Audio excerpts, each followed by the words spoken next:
કર ઉઘરાવનાર અને તે સમયમાં એ લોકો પાસે કર ઉઘરાવે છે.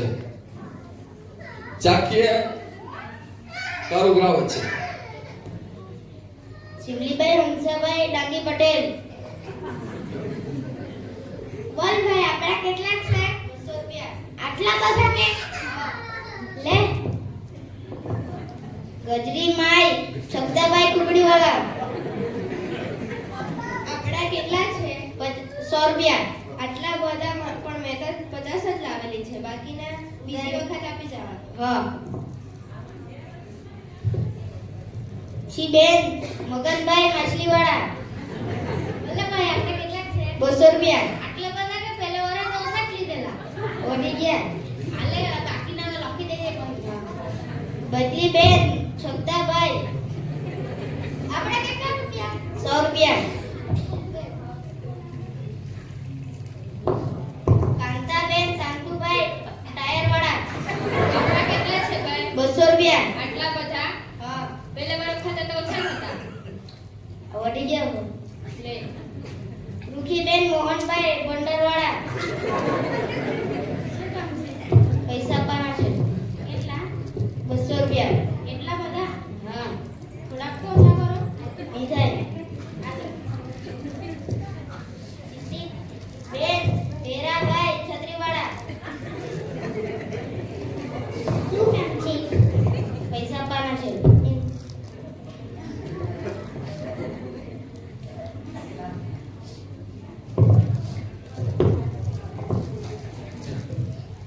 છગનભાઈ મગનભાઈ લગનવાળા. કેટલા પૈસા છે ભાઈ? 400 રૂપિયા. આટલા બધા છે? હા. બધા તો ઉધાર લીધા. વધી ગયા બહુ.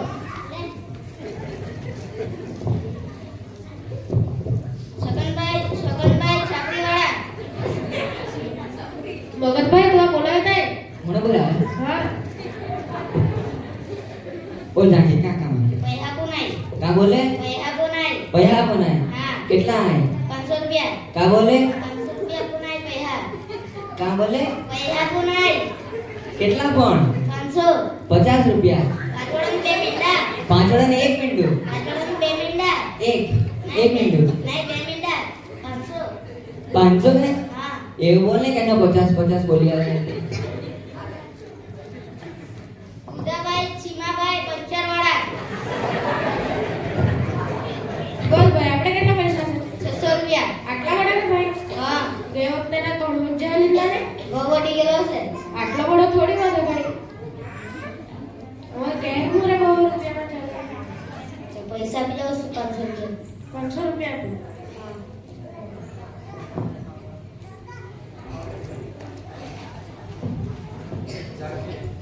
ઝાંખીએ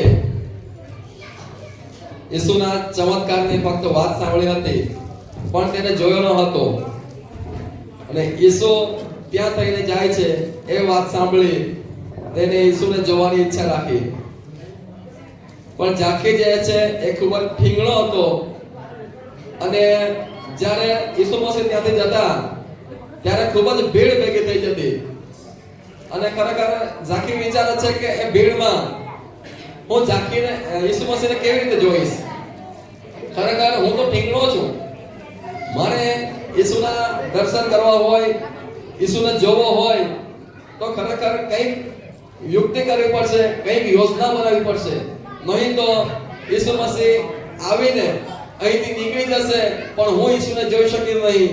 ઈસુ ખરેખર ઈસુના ચમત્કારને હું જોઈ શકીશ નહીં. ઇમાનુએલ દેવ આપણી સાથે છે. બોલો ઈસુ મસીહ કી જય. બોલો ઈસુ મસીહ કી જય. ઇમાનુએલ દેવ આપણી સાથે છે.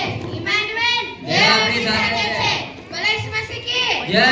બોલો ઈસુ મસીહ કી જય. બોલો ઈસુ મસીહ કી બોલો ઈસુ મસીહ કી ઇમાનુએલ દેવ આપણી સાથે છે. ઇમાનુએલ દેવ આપણી સાથે છે. બોલો ઈસુ મસીહ કી જય. બોલો ઈસુ મસીહ કી જય. મસીહ તો દેખાતા જ નથી ને મન તો. અરે આ તો ઝાંખીનો અવાજ છે. હા હા તો ઝાંખીનો અવાજ છે. એને શોધો એ ક્યાં છે?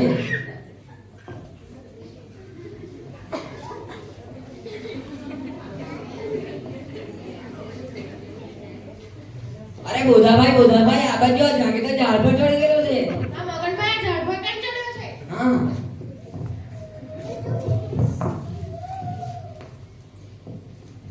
ઝાંખી તું નીચે ઉતર, આજ મારે તારું ઘેર ઉતરવું છે. હા ચલો મારે ઘરે.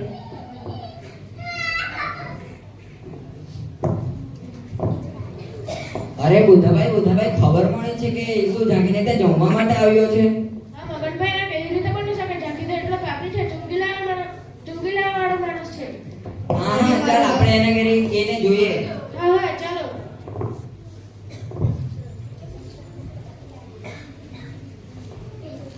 નકર અહીંયા આવો. બોલો માલિક. મારા ઘરે મહેમાન આવ્યા છે, તે લોકો માટે નાસ્તા પાણીની વ્યવસ્થા કરો.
ઈસુમસી, તમે મારા ઘરે આવ્યા તેથી હું ધન્ય થઈ ગયો છું.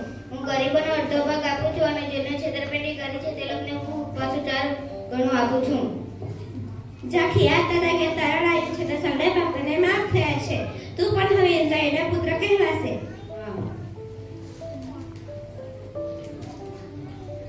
ખૂબ જ સરસ. આ સમય આપણે જોઈ શકીએ છીએ ઈસુ ખ્રિસ્તના આવવાથી